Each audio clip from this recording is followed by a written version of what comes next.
Tiago, capítulo 4, talvez você desconheça esta informação, mas este Tiago foi irmão de Jesus. Mateus, capítulo 1, nos ensina que depois que Maria teve Jesus, ela e José tiveram relações, e como fruto dessas relações, nasceram muitos filhos, e um desses filhos foi Tiago.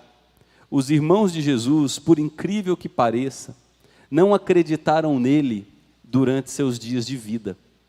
Depois que Jesus ressuscitou dentre os mortos, é que alguns de seus irmãos creram nele, foram batizados, e 2 dos irmãos de Jesus se tornaram pastores, líderes muito influentes na igreja do primeiro século. Um dos irmãos que creu foi Judas, o penúltimo livro do Novo Testamento, antes de Apocalipse. O outro irmão de Jesus que creu foi Tiago. Tiago se tornou um importante pastor na igreja que estava na cidade de Jerusalém.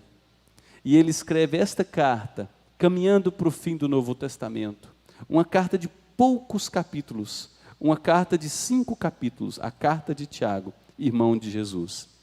E no capítulo 4, do verso 1 a 10, eu quero trabalhar com vocês sobre os inimigos das nossas orações. Orar é importante demais. Quando nós abrimos as Escrituras, nós nos deparamos com homens e mulheres, levando suas necessidades, seus agradecimentos a Deus em oração. Quando abrimos as Escrituras, vemos Abraão falar com o seu Deus, agradecendo por Deus tê-lo escolhido, ter feito com ele uma promessa, de fazer nascer dele uma descendência tão numerosa como as estrelas do céu. Quando abrimos as Escrituras, nós vemos Moisés orando, intercedendo pelo povo de Deus que havia pecado. Deus queria destruir o seu povo, mas Moisés diz: não, risca meu nome do livro da vida, mas não destrua esse povo. Deus então mostra sua longanimidade, sua compaixão, sua misericórdia a Moisés. Na medida que caminhamos pelas páginas das Escrituras, nós vemos Ana, uma mulher estéril, humilhada por sua concorrente Penina, orando com lágrimas diante de Deus, pelo fato de não ter filhos, e Deus responde sua oração, dando-lhe o profeta mais importante de sua geração, o profeta Samuel, que escreveu o primeiro e o segundo livro que carregam seu nome. Quando caminhamos pelas páginas das Escrituras, nós vemos o rei Ezequias, o rei que estava com Jerusalém cercada, sitiada pelo exército da Assíria, a maior potência planetária da época. Ezequias então ora, clama misericórdia, e Deus envia o anjo do Senhor, seu anjo, e em uma única noite esse anjo mata 185.000 soldados da Assíria. O mesmo Ezequias recebe de Deus a sentença de que seus dias haviam sido abreviados, logo ele morreria, e tinha que colocar sua casa em ordem. Ezequias então se volta para a parede e com lágrimas ora ao Senhor. Deus ouve a oração, os gemidos de Ezequias, ele concede mais 15 bons anos de vida. Na medida que nós vamos caminhando pelas Escrituras, nós vemos também o profeta Jeremias orando. Ele olha para a destruição da cidade de Jerusalém pelo exército da Babilônia, e ele diz: eu preciso trazer à minha memória algo que possa me dar esperança. E ele olha para Deus e em oração ele declara: eu sei que as misericórdias de Deus são a causa de não sermos consumidos, porque as suas misericórdias não têm fim, renovam-se a cada manhã, grande é a sua fidelidade.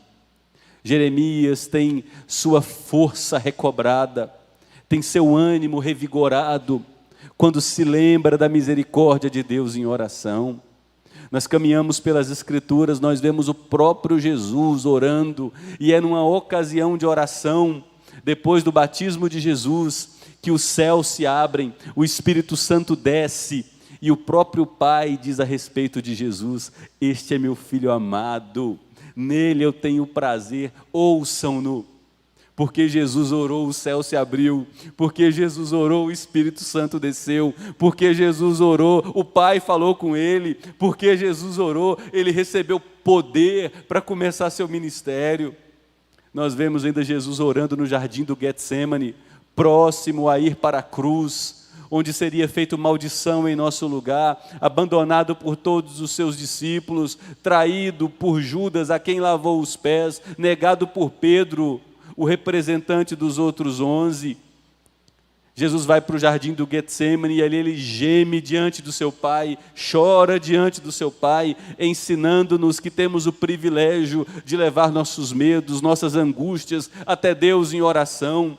E quando Jesus faz isso, submetendo a sua vontade à vontade de Deus, Pai, não seja feita a minha vontade, mas a sua, ele se levanta daquela oração fortalecido, revigorado, porque a oração tem esse poder. A oração não muda a Deus, antes a oração nos transforma, a oração nos reveste com força, a oração nos convence que temos habitando em nós um espírito de poder, um espírito de amor, um espírito de equilíbrio.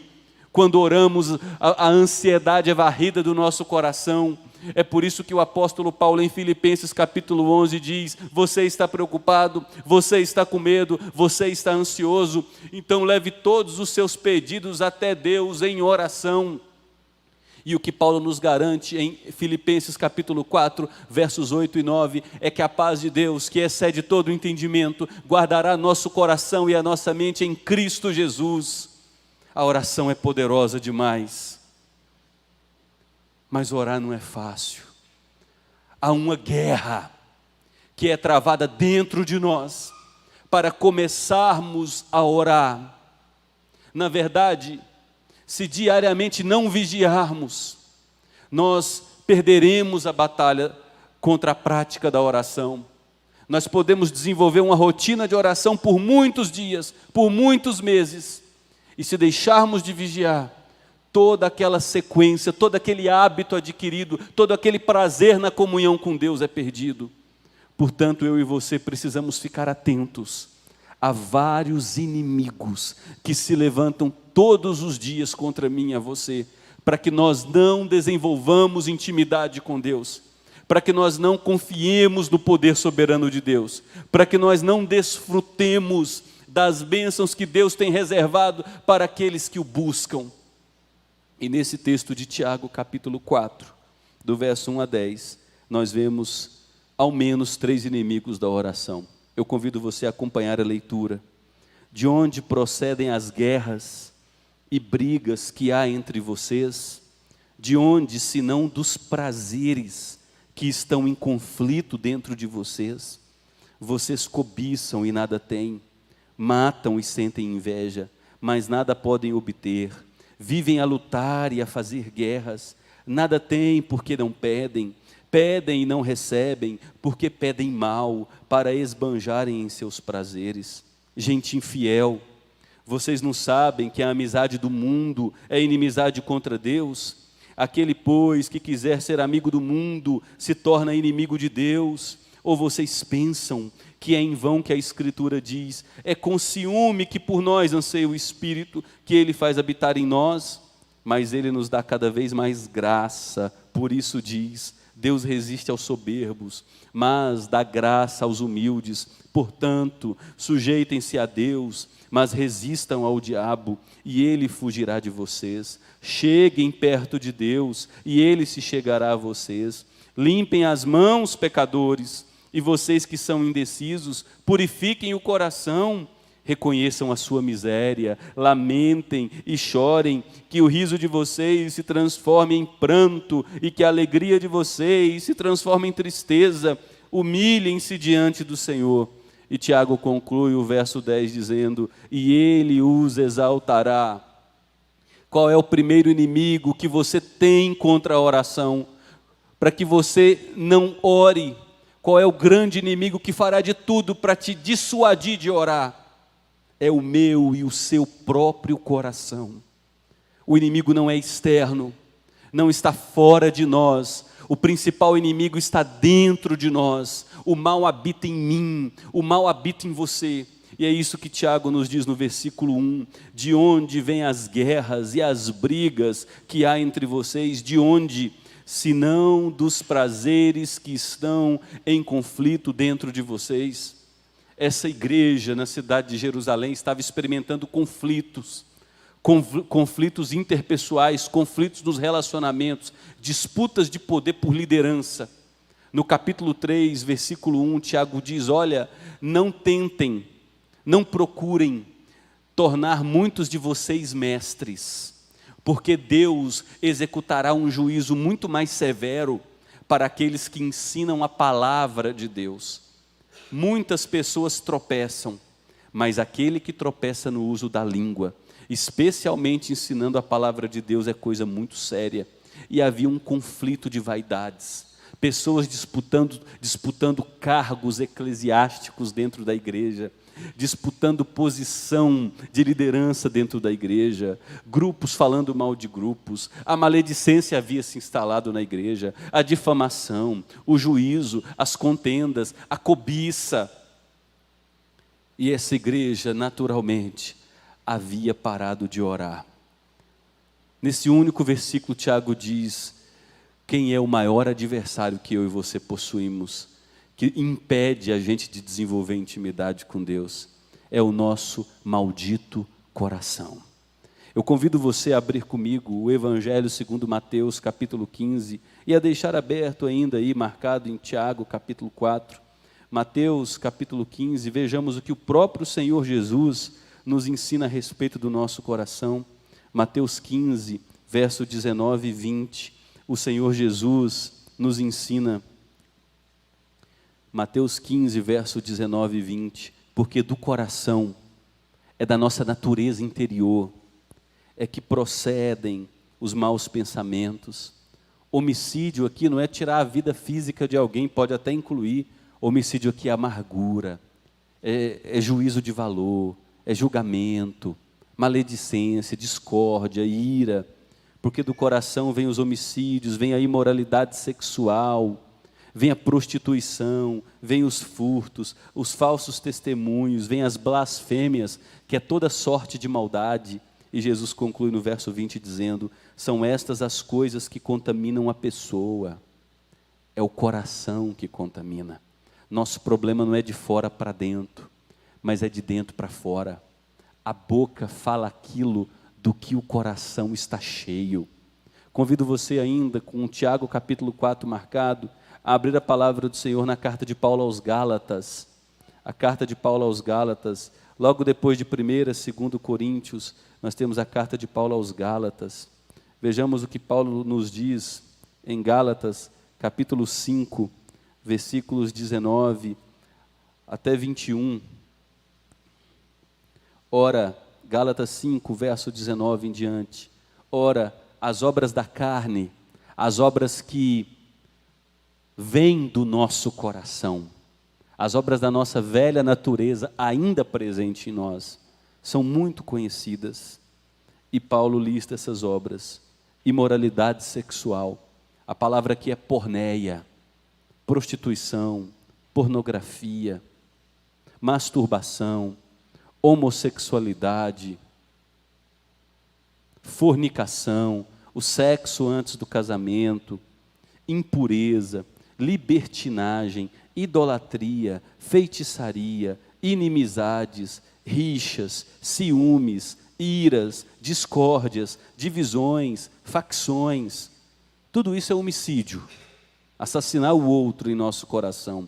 Invejas, bebedeiras, a embriaguez, a orgia e coisas semelhantes a estas, declaro a vocês, como antes já os preveni, que os que praticam tais coisas não herdarão o reino de Deus. Paulo é claro em dizer que tudo que há de sujo brota de dentro de nós. Todos os desejos podres saem de dentro de nós. Toda fala indecente, todo grito, toda ofensa, todo julgar, todo andar apressado, toda precipitação, revela um coração que está às avessas, um coração sujo, um coração que precisa de atenção. É por isso que o autor aos Provérbios, e eu convido você a voltar para o Antigo Testamento, deixar ainda a carta de Tiago marcado, e ir lá para Provérbios capítulo 4. O autor aos Provérbios, no capítulo 4, nos dará um conselho de sabedoria. Você deseja uma vida sábia?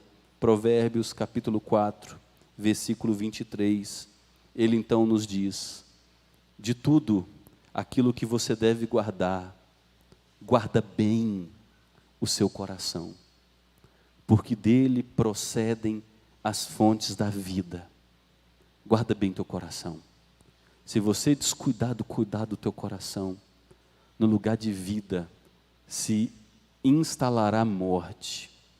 Como é que eu guardo o meu coração? No verso 24 em diante ele diz: afasta de você a falsidade da boca, mantenha longe de você a perversidade dos lábios, que os seus olhos olhem direito e que as suas vistas se fixem no que está diante de você. Faça plana a vereda de seus pés, para que todos os seus caminhos sejam retos, não se incline nem para a direita nem para a esquerda. Afaste os seus pés do mal, construa uma vida pautada na sabedoria, segundo a sabedoria de Deus. Guarda bem o teu coração, porque dele procedem as fontes da vida. Então, qual é o nosso maior inimigo para que a gente não desenvolva uma intimidade com Deus? É o nosso próprio coração. Por que a gente não ora? Porque o nosso coração é sujo. Porque a gente não dispõe de tempo precioso para se dedicar ao cuidado da nossa própria vida. Porque o nosso coração está poluído, está intoxicado e precisa urgentemente ser purgado de tanta impureza. Em nome de Jesus, caro irmão e cara irmã, sonde seu coração. Perscruta seu coração. Se não há em você e em mim desejo pela oração, se não há intimidade com Deus, se nós culpamos a todos pela nossa inconstância, se culpamos liderança, se culpamos pastor, se culpamos A, se culpamos B, se culpamos a igreja, se culpamos a denominação, pelo nosso estado atual de plena apatia, isso já revela que o nosso coração está com problemas. Se não há em nós amor pela palavra, dedicação diária à palavra, se não há em nós o exercício da compaixão, se antes há em nós a amargura sendo represada, a ira sendo tratada como um hobby, se há dentro de nós relacionamentos quebrados, se há maledicência saindo dos nossos lábios, juízo o tempo todo, se quando eu saio com pessoas, se quando eu estou com alguém querido, a única coisa que eu faço é falar mal de pessoas, isso já revela o quanto meu coração e o seu coração estão intoxicados. Então tome uma decisão para o bem de sua vida. De tudo que se deve guardar, guarda muito bem o seu coração, porque dele procedem as fontes da vida, ou ele pode conduzir você à morte. O segundo inimigo para a oração é quando nós vivemos para satisfazer os nossos prazeres.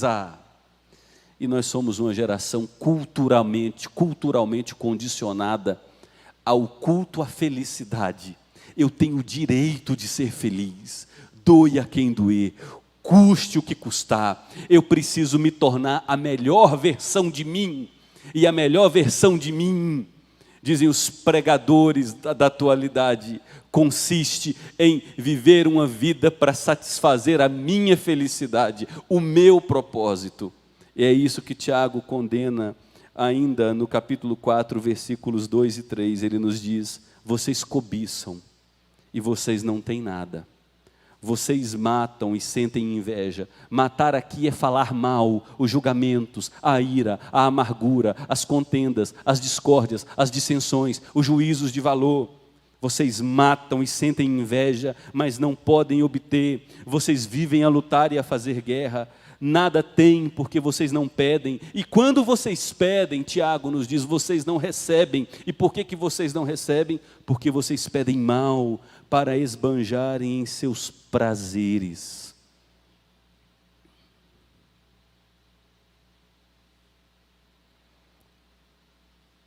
Talvez nós sejamos a geração que pisou sobre o planeta Terra com maior número de entretenimento à disposição para nos afastar da oração. Nós temos Netflix, possuímos Amazon Prime, alguns têm HBO, TV a cabo, YouTube em seus smartphones, tomam um banho ouvindo YouTube, Instagram, Telegram, WhatsApp, internet 24 horas à disposição, entretenimento e mais entretenimento, entretenimento e mais entretenimento, entretenimento e mais entretenimento, entretenimento e mais entretenimento, entretenimento e mais entretenimento. Tudo com o único fim: estimular prazeres aporcalhados dentro de nós. Estimular em nós uma visão de mundo que, no lugar de trazer felicidade, gera em nós mais infelicidade, mais ansiedade e mais medo. Eu quero convidar você a abrir a carta de Eclesiastes, o livro de Eclesiastes, no Antigo Testamento, depois de Provérbios. Eclesiastes faz parte do gênero de sabedoria nas Escrituras. Eclesiastes foi escrito com uma perspectiva muito interessante.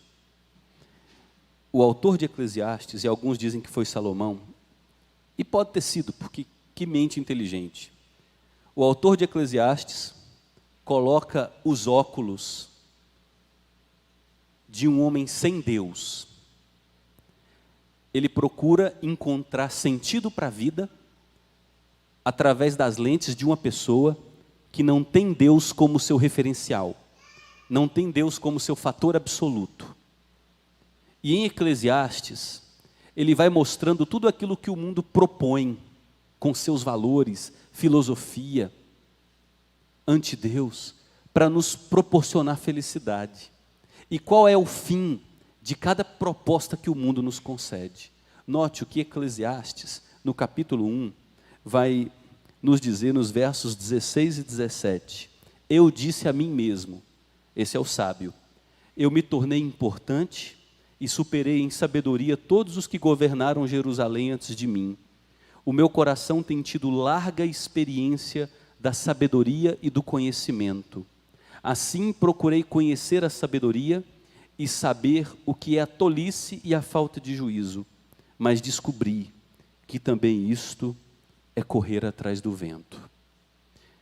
Em síntese, o que ele diz aqui é: eu me tornei um acadêmico, respeitado em minha geração. Corri atrás de diplomas, graduação, pós-graduação, mestrado, doutorado, pós-doctor. Fui chamado de doutor, reverenciado. Tapetes vermelhos estendidos. Eu era convidado a falar em todos os congressos e conferências. Adquiri muito saber. Ele escreveu sobre biologia, fisiologia, anatomia.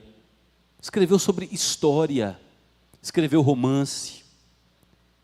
E ele diz: o fim de tudo isso foi canseira e enfado, vaidade das vaidades, porque no muito saber há muito sofrimento.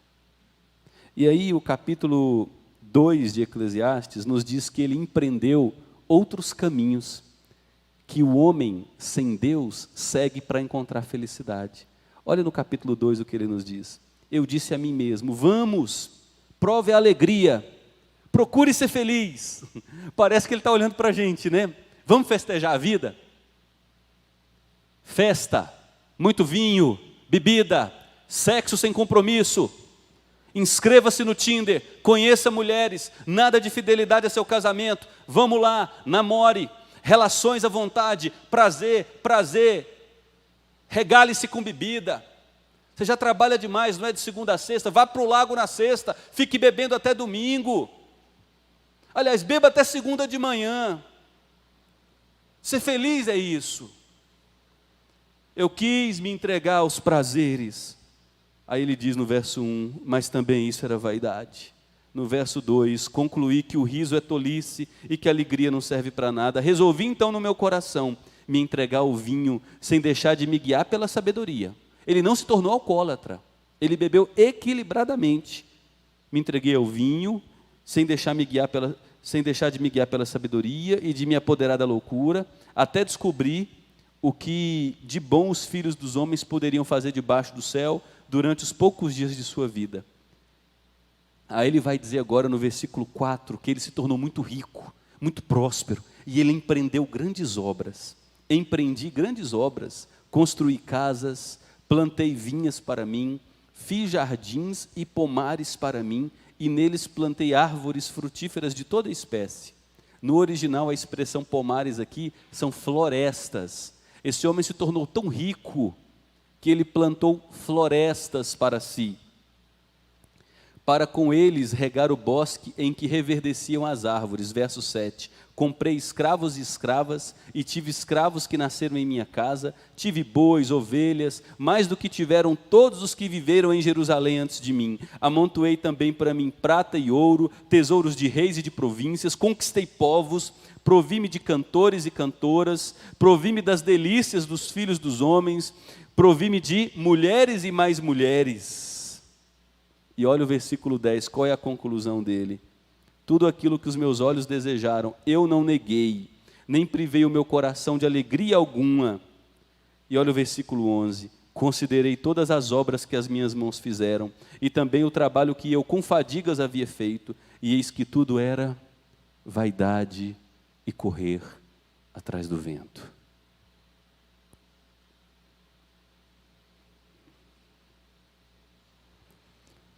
Não existe, jamais existiu e jamais existirá um homem que tenha vivido a plena humanidade como Jesus viveu.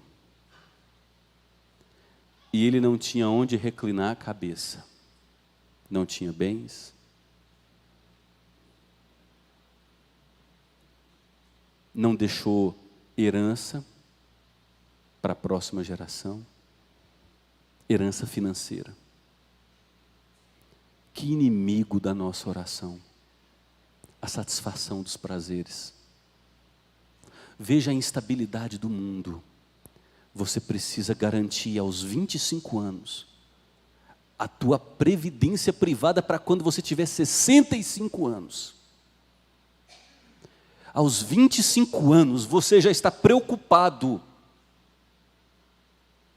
atolado em angústias, para daqui 40 anos, sem saber se sobreviverá à noite de hoje.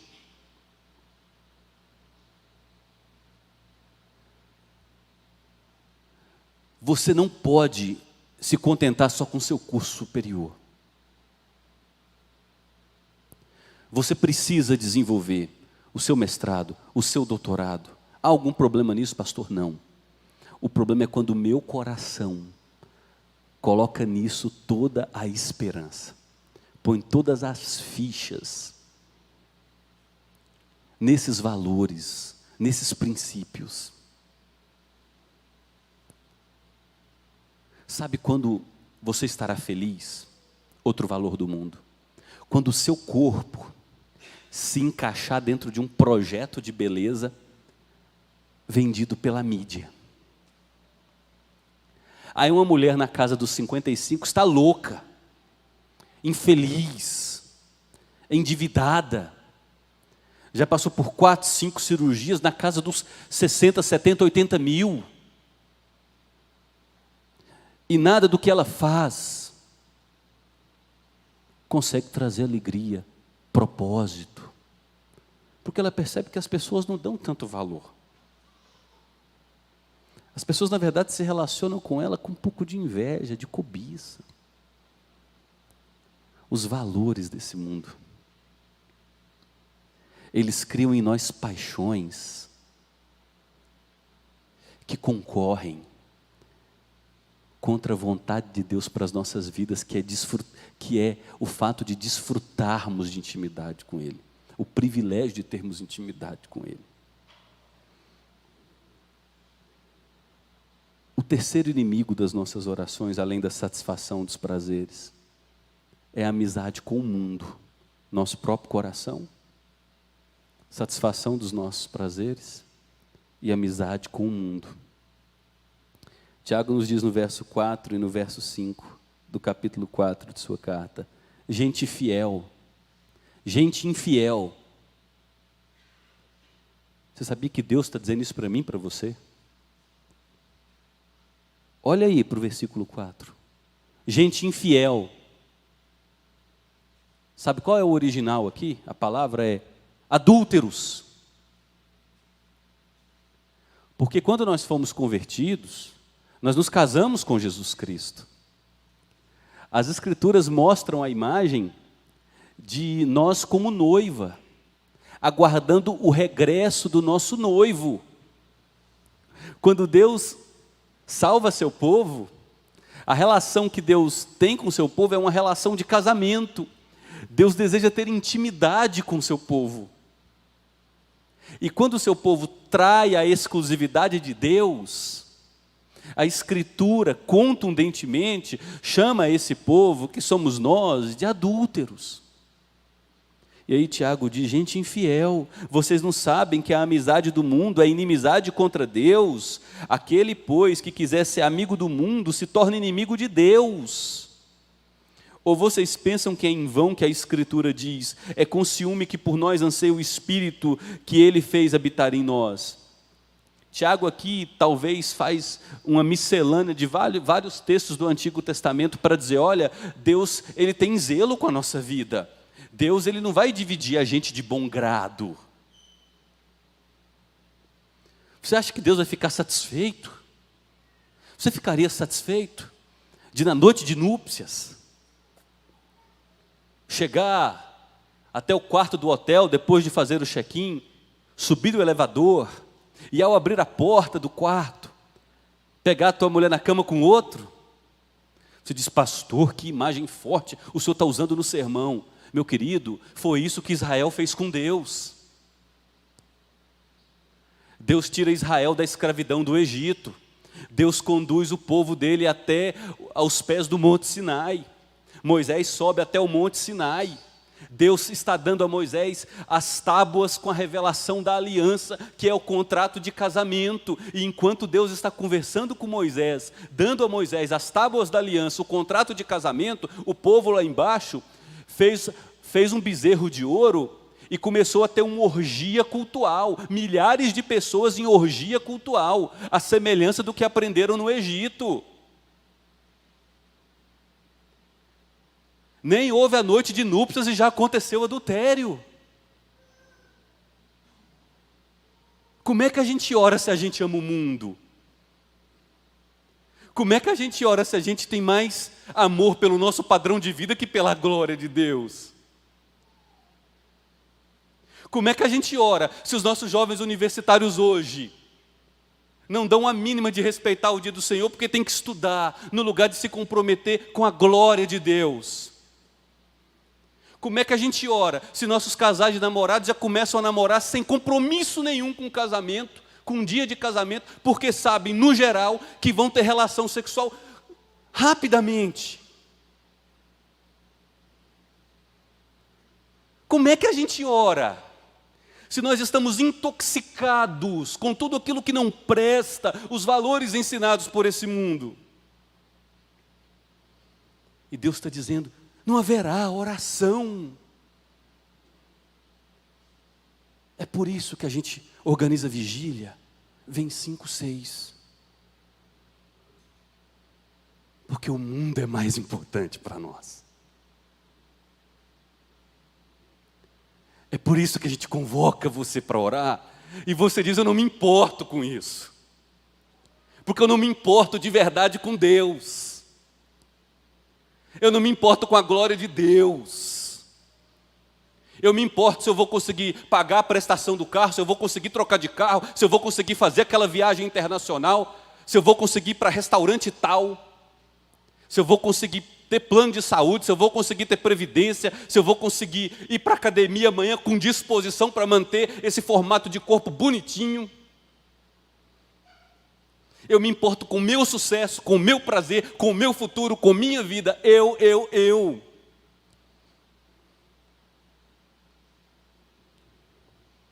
E Tiago é amoroso. É uma das cartas mais amorosas do Novo Testamento. E é porque Tiago é amoroso, ele está dizendo: adúlteros. Isso é um alerta. A amizade com o mundo se constitui inimizade com Deus. A gente pode orar,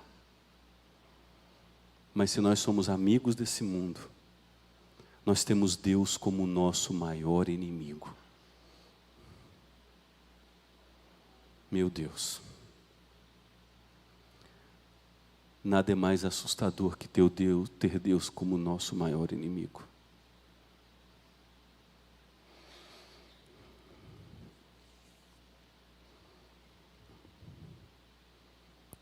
Abra a primeira carta de João, por favor.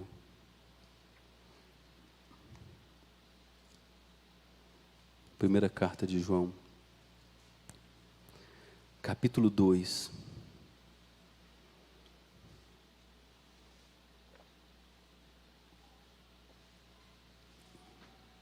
Primeira João, capítulo 2, verso 15 a 17. Esta é a palavra do Senhor. Não amem o mundo. Mundo aqui não é árvore, rio, peixe, criação, não. Mundo aqui são os sistemas de valores construídos pelo ser humano. É a sociedade humana com seus valores, princípios, com sua filosofia, sem Deus, a parte de Deus. Não amem o mundo, nem as coisas que há no mundo. Se alguém amar o mundo, o amor do Pai não está nele. Porque tudo o que há no mundo, e o que existe no mundo sem Deus, gente? É desejos da carne, desejos dos olhos, e é soberba da vida. É isso que existe no mundo. Só que no original a palavra aqui é concupiscência, que são desejos podres. É um animal morto, em estado de decomposição, com aquele cheiro intragável. É assim que Deus olha para os valores do mundo, intragável. Sabe quando você passa com um carro a 80 km por hora, com o vidro baixado, e você sente um cheiro de um animal morto, você diz: meu Deus! Mas muitos de nós não estão passando com um carro a 80. Pararam. Que delícia. Soberba. Vaidade. O mundo diz: para você ser feliz, você precisa ter projeção social. Esquece vida com Deus. Para você ser feliz, você precisa ter uma renda mensal X. Esquece dependência de Deus. Para você ser feliz, pela tua altura, você tem que pesar tanto. Você nasceu desprovido, tem que fazer ali abdominoplastia, coloque ali um bumbumzinho. É assim que você será feliz. E a gente continua.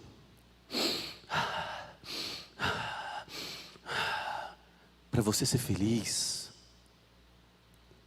não se importe com esse negócio de ser correto nos seus negócios, tratar funcionário com dignidade, tratar ser humano com respeito. O que importa é você. Se esqueceu de que o foco aqui é você ser feliz? Esquece esse negócio de palavra de Deus. João é chamado de o discípulo do amor. E ele está dizendo: tudo que há no mundo não procede do Pai. E olha o que João nos diz no versículo 17 do capítulo 2. Ora, o mundo passa, vai passar, bem como os seus desejos apodrecidos, mas aquele que faz a vontade de Deus permanece para sempre. Amém? Aquele que faz a vontade de Deus permanece para sempre.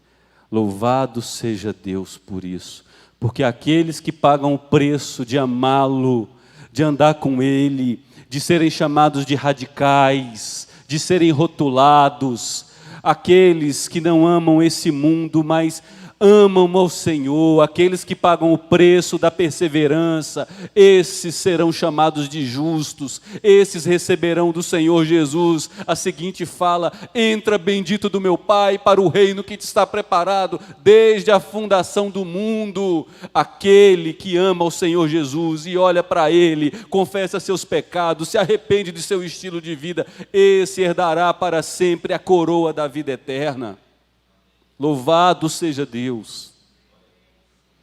Voltando para Tiago e caminhando para a conclusão. Caminhando não, concluindo, queridos. O que fazer contra esses três inimigos da oração que já estão em nós? O nosso coração, a satisfação dos prazeres, a amizade com o mundo. Tiago, no capítulo 4, versículo 6, diz para mim e a você: mas Ele nos dá cada vez mais graça.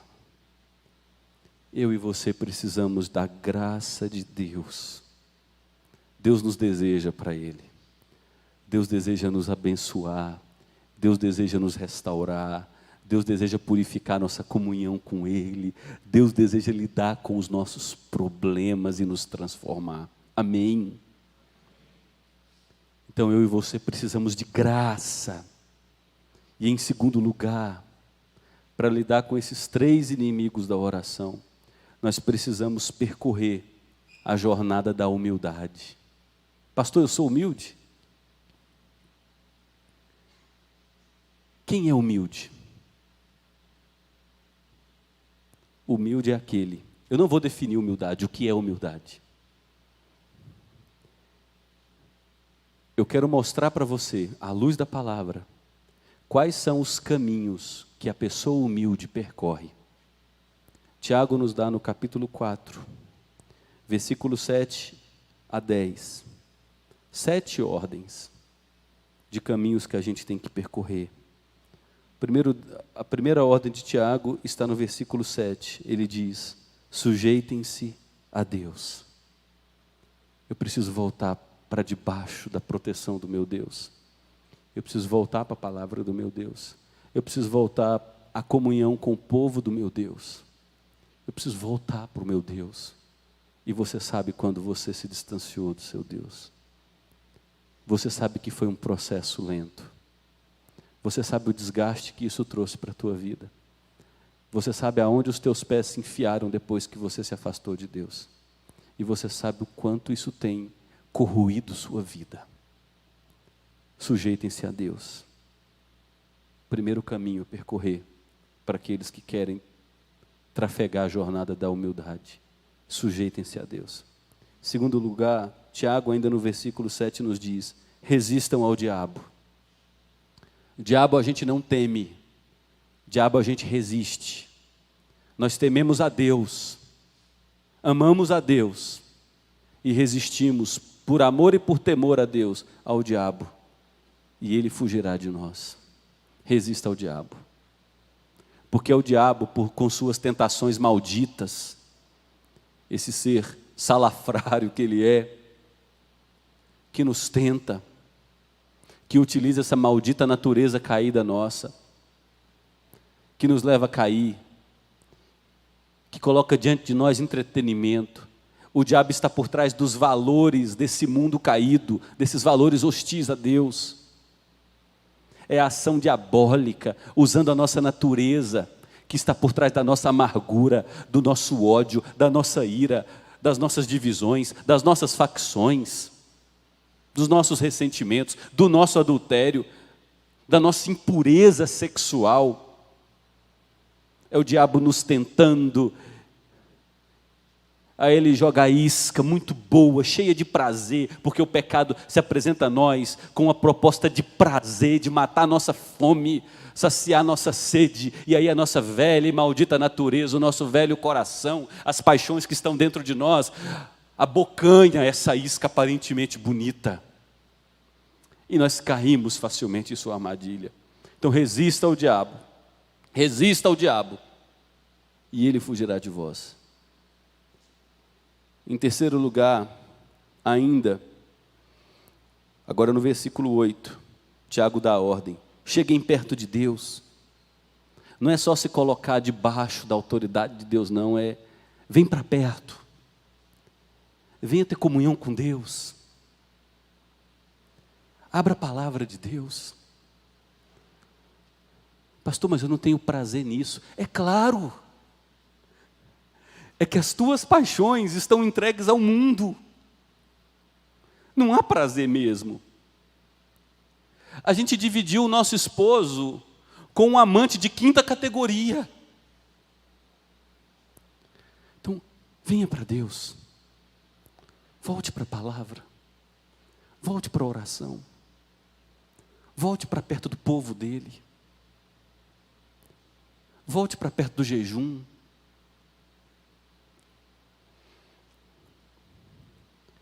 Em quarto lugar, Tiago nos diz no capítulo 4, versículo 8, limpem as mãos, reconheça que suas mãos estão sujas, que seus caminhos estão errados, que sua conduta é vergonhosa. Pare de racionalizar, pare de justificar. Eu tenho que ganhar dinheiro, eu não tenho tempo, eu tenho família para sustentar, criar filho é coisa cara, é isso, nunca tem fim. E diga: Deus, minhas mãos estão sujas, de cobiça, de paixão, de engano, de mentira, de amor por carniça. Eu me sujei. Tiago nos dá uma garantia tão bonita. Ele diz que quando a gente se chega perto de Deus, no versículo 8, é um caminho de mão dupla. Deus vem para perto de nós. Chega para perto de Deus, e Deus vem para perto da gente.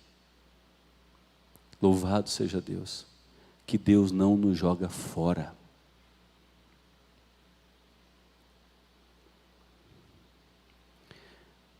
Tiago dá uma outra ordem no versículo 8. Ele diz: e vocês que são indecisos, purifiquem o coração. Para de ficar em cima do muro. Eu venho para a igreja presbiteriana domingo à noite, setor sul. Eu gosto de ir lá, IPSS. Mas eu sou aquele crente em cima do muro. Eu não tenho compromisso com Deus no dia a dia. Eu gosto de ir lá, eu gosto do povo, gosto dos relacionamentos. Quando o pastor não pega pesado igual está pegando hoje, eu gosto dele. Mas é a palavra de Deus, em cima do muro. Eu valorizo mais a tradição da minha família que a opinião de Deus. Eu valorizo mais a satisfação do meu prazer que a palavra de Deus. Eu valorizo mais o que pensam a meu respeito que a palavra de Deus. Eu tenho medo do que eu vou perder, que eu chamo de vida, se eu andar de fato com Deus. Porque a visão que eu tenho daqueles que andam com Deus é que não tem a mesma vida que eu tenho. Que triste realidade.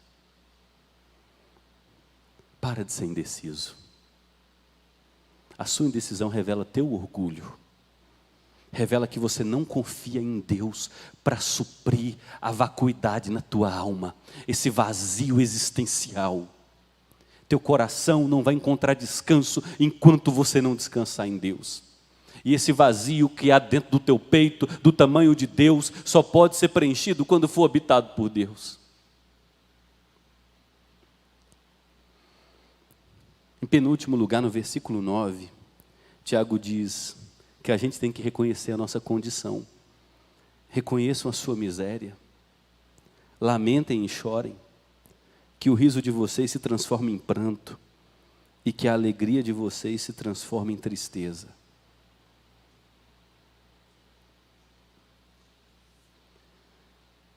O caminho da humildade não é o caminho do Instagram. Porque a gente posta foto bonita.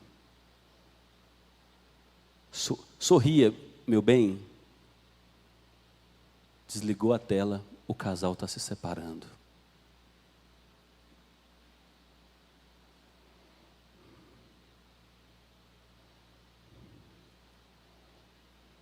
Posta um versículo bíblico no Instagram. Que jovem crente. 15 minutos depois, está com a página pornográfica ligada.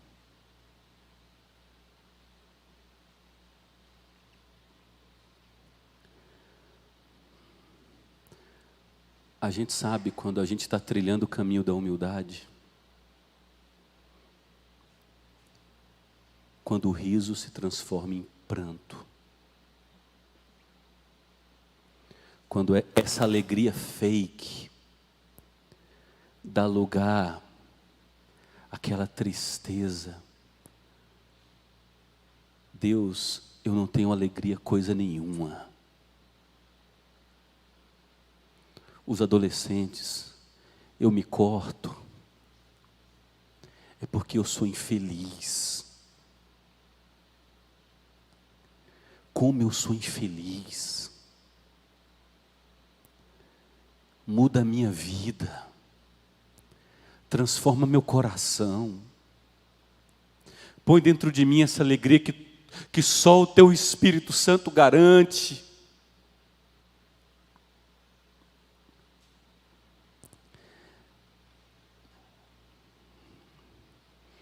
E Tiago termina dizendo que depois de reconhecer a nossa condição, o humilde aguarda a exaltação que só Deus pode conceder. Ele termina o verso, ele escreve o verso 10, que é muito curto, dizendo, né? Humilhem-se diante do Senhor, e Ele os exaltará. Humilhem-se diante de Deus. Eu aplico essa mensagem, queridos, trazendo a mim e a você 4 recomendações.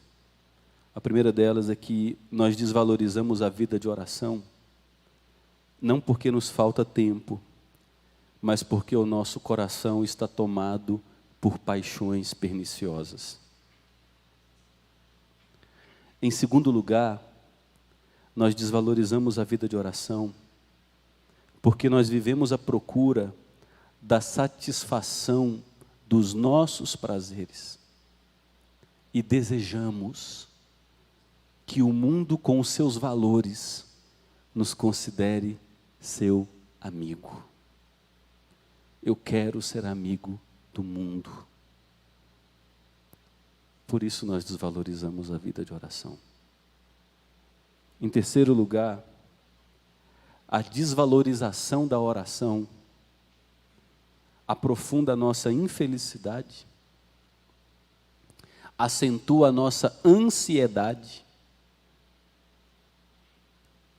e revela ainda esse senso de vacuidade na alma, esse vazio existencial. É a ideia de você comer e terminar um banquete com fome. Quando a gente se distancia da oração, da intimidade com Deus e de Sua palavra, quando a gente vive pela satisfação dos nossos prazeres, quando a gente se curva à cultura ao nosso redor com seus valores, e quanto mais nós nos alimentamos disso, mais ansiedade, mais medo, mais vazio.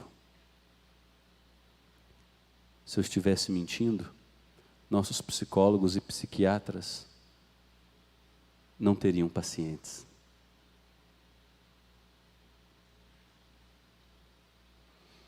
Em quarto lugar, para a gente desenvolver uma vida de oração, tendo Deus como nosso amigo, porque se a gente é amigo do mundo, Deus é nosso inimigo. Então, para a gente desenvolver uma vida de oração, tendo Deus como nosso amigo, eu e você precisamos percorrer o caminho que o próprio Deus pavimentou. Número 1, caminho pavimentado com Deus. Precisamos reconhecer nossa absoluta necessidade da graça de Deus. Apesar de eu ter chegado aonde cheguei, de eu estar no fundo do poço, de eu não ter prazer nenhum em Ti, de eu não ter intimidade nenhuma contigo, de eu não passar de um mero religioso tradicionalista, eu sei que há graça abundante para me transformar, eu sei que há graça abundante para me restaurar, eu sei que há perdão ilimitado que flui do Teu trono de graça. A gente precisa reconhecer a necessidade da graça de Deus. Somente a graça de Deus pode nos conduzir à compreensão da nossa terrível condição e nos mover ao verdadeiro arrependimento. E, ponto 2, para a gente se tornar amigo de Deus, nós precisamos trilhar a jornada da humildade. Quais são as cidades que a gente passa quando a gente trilha a jornada da humildade? Cidade 1. Eu quero me sujeitar a Deus. Eu crerei em Deus, em Sua palavra, e eu crerei pela fé, que Sua vontade é boa, é perfeita, é justa e é agradável. É um ato racional, é uma decisão pela fé. Segunda estrada que eu vou passar, eu tenho caído nos laços do diabo, eu tenho vivido para os meus prazeres, eu tenho alimentado amargura, ira, ressentimento, e eu lidarei contra isso, eu lutarei contra isso, eu resistirei ao diabo, e temerei somente ao meu Salvador. A terceira estrada a terceira cidade pela qual nós passamos, eu quero me aproximar de Deus. Quero me aproximar de Deus. Quero me aproximar do povo de Deus. Eu quero pagar um preço alto. Eu posso perder tudo, mas eu não posso perder a comunhão com meu Deus. Porque eu sei que na medida em que eu me aproximar dEle, Ele prometeu, Ele garantiu que se chegará a mim. Eu acho que quando você chegar nessa cidade, você vai querer ficar um tempo ali. Que cidade boa. Você chega até Deus, Deus se chega até você. Que deleite que você vai experimentar. Que alegria indizível. Só que Deus vai dizer, olha, ainda tem mais percurso. Tem um tour turístico aqui. Tem uma outra cidade muito importante para você. Quando eu e você chegarmos nessa outra cidade, a gente vai olhar para as nossas mãos e dizer, meu Deus, eu me cheguei para Deus, mas minhas mãos estão sujas. A gente vai querer lavar as nossas mãos no sangue perfeito do nosso Redentor e Salvador Jesus Cristo. A gente vai querer banhar nas águas purificadoras que brotam do seu trono. Há um rio que sai do trono de Deus. Você vai para outra cidade. E ao chegar nessa cidade, você verá um muro. E você verá muita gente em cima desse muro. É gente que não sabe aonde ficará. E você vai tomar a decisão. Eu sei quem sou. Eu sei em quem tenho crido. E Ele me conquistou. Ele me amou primeiro. Ele deu a vida por mim, pecador. Por isso eu amo. E você escolherá a sua cidade. Você se identificará com a sua cidade. Você não terá medo mais das retaliações. Amém?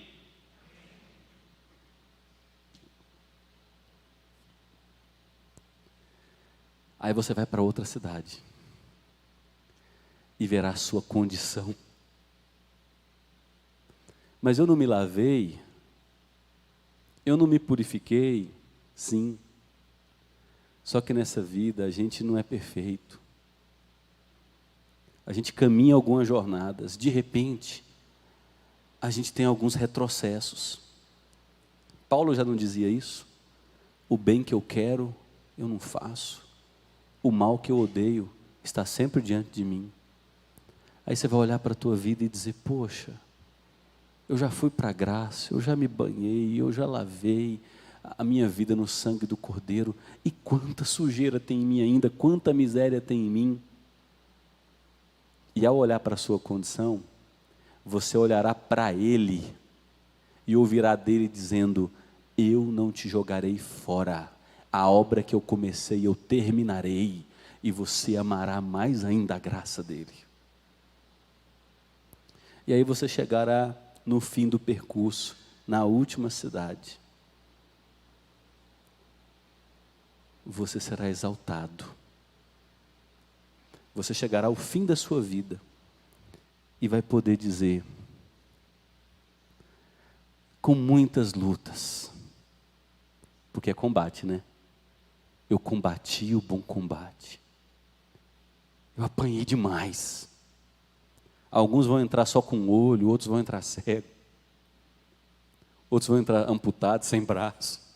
Uns vão entrar sem perna, com a muletinha. Porque é guerra. Mas o importante é que a gente vai entrar. Combati o bom combate, completei a carreira e guardei a fé. Já agora a coroa da justiça me está reservada, e não somente a mim, mas a todos aqueles que amam a sua vinda. E naquele dia o Senhor me exaltará, colocando sobre minha cabeça a coroa da vitória.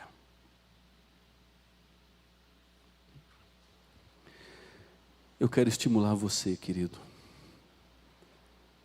Lute contra seu próprio coração. Ele é teu maior inimigo. Quando você ouvir das pessoas, siga teu coração, não sabe o que fazer, siga teu coração. Mentira. Segue nada de coração. É desesperadamente corrupto. Esquadrinhe tua agenda, tua vida, tuas motivações. Se você tem vivido somente para a satisfação dos prazeres.